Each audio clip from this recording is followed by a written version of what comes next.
High, আমি হচ্ছে Piu and welcome to my another vlog. তো আমরা সেদিনকে চলে গিয়েছিলাম পয়লা বৈশাখের কেনাকাটা করতে। আমি অলরেডি আমার জন্য একটা কুর্তি অনলাইনে অর্ডার করেই দিয়েছিলাম। তারপরে সবার কাছ থেকে গড়িয়াহাট শুনে আমি এতটাই অবসেসড হয়ে গেছিলাম। আমি ভাবলাম ঠিক আছে একবার গড়িয়াহাট গিয়ে দেখা যাক যে কি পাওয়া যাচ্ছে। বাট পুরো ডিটেলসটা আমি ওখানে আমার এক্সপিরিয়েন্সটা তোমার সাথে ভ্লগে শেয়ার করব। আগে এটা দেখো যে আমাদের এখানে রাস্তাটা বিকেলবেলায় কতটা সুন্দর লাগে। আর যেতে যেতে আমি দেখতে পেয়েছি আচারের গাড়ি, আর জন্য আমি ওকে গাড়ি ঘুরিয়ে আবার উল্টো রাস্তায় ওকে যেতে বললাম। এমনি আচার খাবো বলে আমার অনেক দিন ধরেই খুব মনে হচ্ছিলো যে এখানে আচার কেন পাওয়া যায় না, কারণ আমাদের বাড়ির ওদিকে প্রচুর পাওয়া যেত। আর আমি আচার তারপরে চাটনি জাতীয় জিনিস খেতে ভীষণ ভালোবাসি। তো এই জন্য ওখানে কি আচার খাওয়া যাবে, তো আমি বললাম যে তেঁতুলের আচারটাই খাওয়া যাক।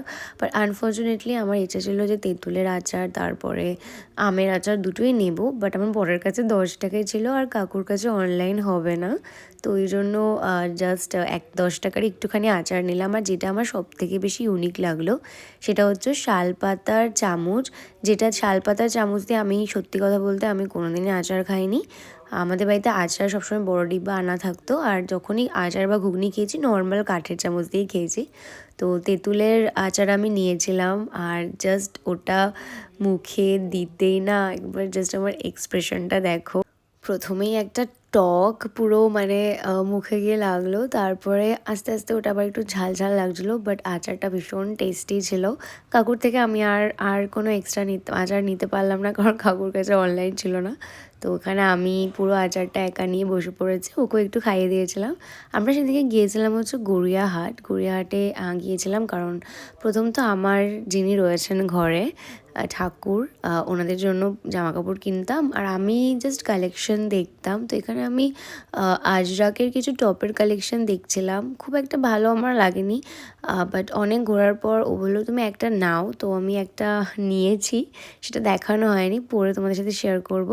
তারপরে টেডি বিয়ার আর আমার কাপ কেনার ছিল, কারণ যেদিনকে বেরিয়েছিলাম সেদিনকে সকালবেলায় আমার একটা কাপ ভেঙে গেছে। তো ওই জন্য ওখানে আমি কাচের কাপ দেখছিলাম, বাট ও আমাকে বলছিল কাচের কাপ আমার হাত থেকে প্রচুর ভেঙেছে, তো ওই জন্য তুমি আর কাচের কিছু কিনো না। তো অনেক একটু বড়োই চাইছিলাম কাপটা, কারণ আমি কাপটা নিয়েছিলাম গ্রিন টি খাওয়ার জন্য, আর গ্রিন টি আমি একটু বড়ো কাপেই খাই। বাট ও কাচ নিতে বারণ করছিল, তারপরে কাকুর দামও এত এক্সপেন্সিভ বলছিল। তো আর আমি ওখান থেকে কাপ নিলাম না, সোজা চলে গেলাম ঠাকুরের কেনাকাটা করতে। আমার গোপুর জন্য আমি এই ড্রেসটা নিয়েছিলাম, আর রাধারানীর জন্য এই জামাটা নিয়েছিলাম, আর মাধুর জন্য নিয়েছিলাম হচ্ছে এই জামাটা। কেমন হয়েছে অবশ্যই বলবে, আর যখন পরাবো তখন অবশ্যই তোমাদের সাথে শেয়ার করবো। তারপরে এই কাকুর দোকান থেকে আমরা কাপটা কিনলাম, কিনে সোজা চলে গেলাম ফুল কিনতে, কারণ সেদিনকে ছিল শুক্রবার যেদিনকে আমরা বেরিয়েছিলাম, আর পরের দিন হচ্ছে শনিবার। আমি শনি মঙ্গলবার বজরংবলী তবে সব ঠাকুরের জন্য ফুল মালা মিষ্টি কিনে নিয়ে যাই। ওখান থেকে বেরিয়েই জাস্ট একটু পকোড়া খেলাম 20 টাকা মতো। তারপরে আমরা গেলাম অজন্তাতে, কারণ আমার বরের জুতো কেনার ছিল। আমার কিন্তু সত্যি কিছু কেনার ছিল না, আমি জাস্ট গিয়েছিলাম আর প্ল্যানও করিনি যে আমি কিছু কিনবো। বাট আমার না এই জুতোটা দেখে প্রচণ্ড পছন্দ হয়ে গেল। তারপর আমি সেম ডিজাইনে অন্য কালার অপশান দেখছিলাম, যেহেতু আমার অলরেডি বেজ কালারের জুতো রয়েছে, তো আমি ভাবছিলাম যে ডার্কটা নেবো না লাইটটা দেবো।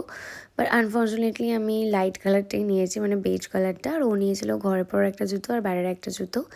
এবার বলি গড়িয়াহাটের কথা। গড়িয়াহাটে প্রচণ্ড এক্সপেন্সিভ দাম নেয়, সেম জিনিস অনলাইনে কম টাকায় পাওয়া যায়। তো আমি তো আর গড়িয়াহাট মনে হয় না নেক্সট টাইম যাবো। তারপর আমরা ওখান থেকে খেতে গেলাম ধোসা কফিতে। আমার খুব ধোসা খেতে ইচ্ছা করছিলো, তো জন্য আমরা গেলাম ধোসা কফিতে। আর আমি আগে কোনোদিন ধোসা কফিতে যাইনি, আমার বর খেয়েছে বাট আমি যাইনি।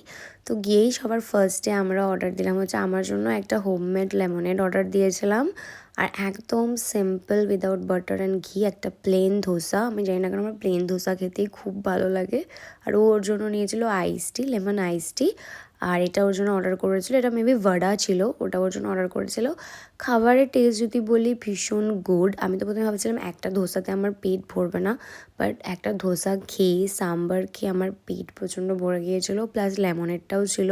আর ধোসার সাম্বার খেতে আমার ভীষণ ভালো লাগে। তো আমি কোনোদিনও ভাডা খাইনি, তাই আমি বললাম ঠিক আছে একবার ট্রাই করা যাক। তো এই জন্য সাম্বারে ডিপ করে আমি জাস্ট ভাডাটা ট্রাই করলাম। বাট গুড ছিল, কিন্তু প্রচণ্ড পরিমাণে ডিপ ফ্রাইড ছিল, ওই জন্য যেটা আমার ভালো লাগেনি। আমার পরের থেকে নিয়ে আমি একটু লেমন টিটাও ট্রাই করেছিলাম, বাট লেমন টিটা আমার একটু মিষ্টি লেগেছিলো, বাট ভালো ফ্লেভার ছিল।